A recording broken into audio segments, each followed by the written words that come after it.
In the world of politics, power can be both a shield and a weapon, and sometimes the fight for control can turn deadly. This is Pinoy True Crime Story. Tonight, we unfold the chilling tale of a congressman turned fugitive, a governor slain in broad daylight, and a province torn apart by influence and fear. This is the story of Arnie Teves Jr. and the assassination of Governor Roel Degamo.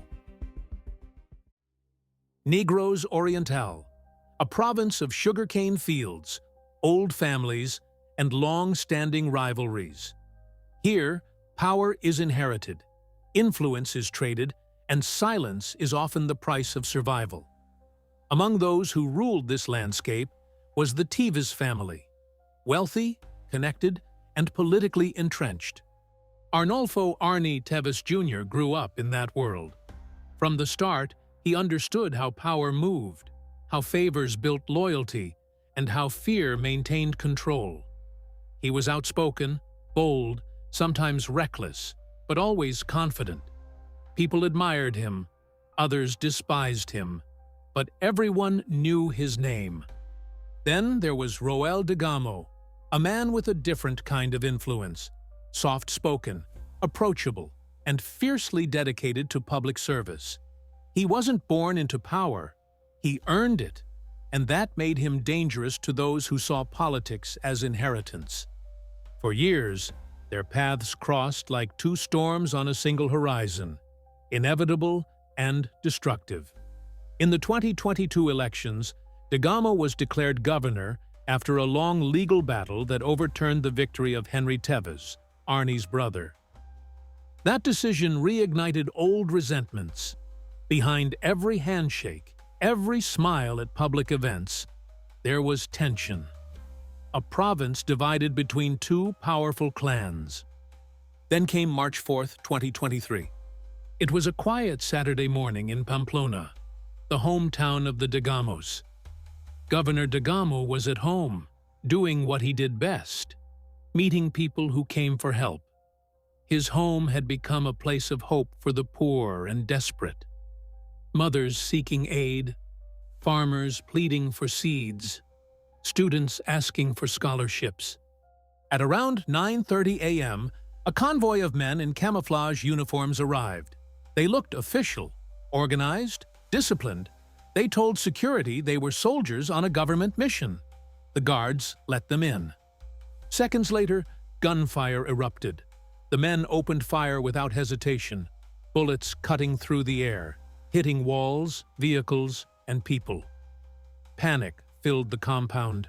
Governor Degamo was shot multiple times. His staff and several civilians were killed. 8 people died that morning. Others were left bleeding and crying for help. Within minutes, the assassins fled. The attack was quick, surgical, and brutal. When the news broke, the country was stunned. A sitting governor, murdered in his own home in broad daylight. It was one of the most shocking political assassinations in recent Philippine history. The Philippine National Police launched a manhunt. Checkpoints were set up. Leads came in fast, and within days, several suspects were arrested, ex-military men who confessed to being part of the assault team. In interrogation rooms, one name surfaced again and again: Congressman Arnie Teves Jr. The suspect said he was behind it, the man who allegedly funded and ordered the killing. Authorities began connecting the dots. Money transfers, weapons, testimonies. It all seemed to point back to him. But Arnie was gone. He had flown to the United States just days before the assassination, claiming he was going for medical treatment. From there, he spoke to the media through videos, calm, confident, even playful. He said he was innocent. He said he was being framed. He insisted that political enemies were trying to destroy him. But evidence kept piling up. The Department of Justice formally named him as the mastermind of the Degamo Assassination. He was charged with multiple counts of murder, frustrated murder, and attempted murder. The Anti-Terrorism Council even labeled him and his group as terrorists, freezing his assets and banning his movement. He was suspended from Congress. His influence weakened. His allies began to fall silent. But still, he refused to come home. Instead, Arnie fled to Timor-Leste, a small country near Indonesia. There, he sought asylum, claiming his life would be in danger if he returned to the Philippines.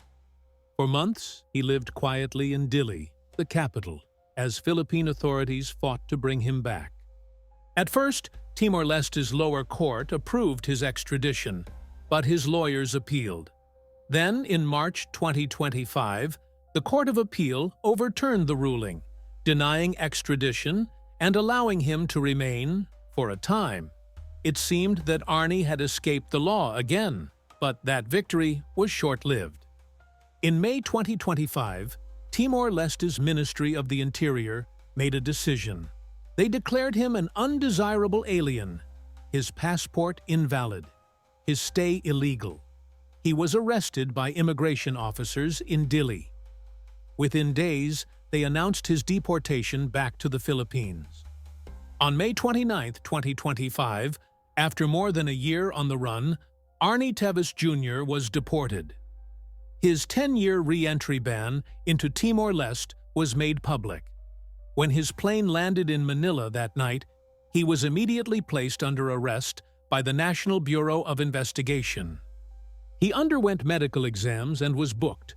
The once powerful congressman now sat in a cold detention cell, alone, silent, and no longer untouchable.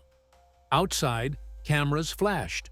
Reporters shouted questions, but Arnie said little. His lawyers vowed to fight the charges.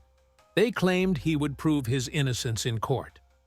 But to many Filipinos, justice had finally caught up. The province of Negros Oriental, still haunted by that March morning, watched closely. For the family of Governor Degamo, it was a bittersweet moment. A small step toward justice, but one that could never erase the pain of loss. The people remembered the fear, the chaos, the gunfire that shattered their peace. And now, they watched the man accused of orchestrating it all stand behind bars. Arnie's arrest didn't end the story. It only began the next chapter of it. The court battles, the testimonies, the truth waiting to be revealed. But one thing was clear. The power he once held, the influence that once shielded him, had finally faded. He was no longer the congressman in command. He was a man facing the consequences of what he had become. In the end, the case of Arnie Teves Jr. stands as a warning. That power without accountability leads to destruction. That greed and rivalry can consume not only the powerful, but everyone around them. And that in the Philippines, where politics and blood often intertwine, justice may come slowly, but it comes. You've been listening to Pinoy True Crime Story, Real Crimes, Real People. Stories that uncover the dark side of power, greed, and justice in the Philippines. If you want more stories like this, don't forget to follow and stay tuned, because behind every crime, there's always a truth waiting to be told. This is Pinoy True Crime Story.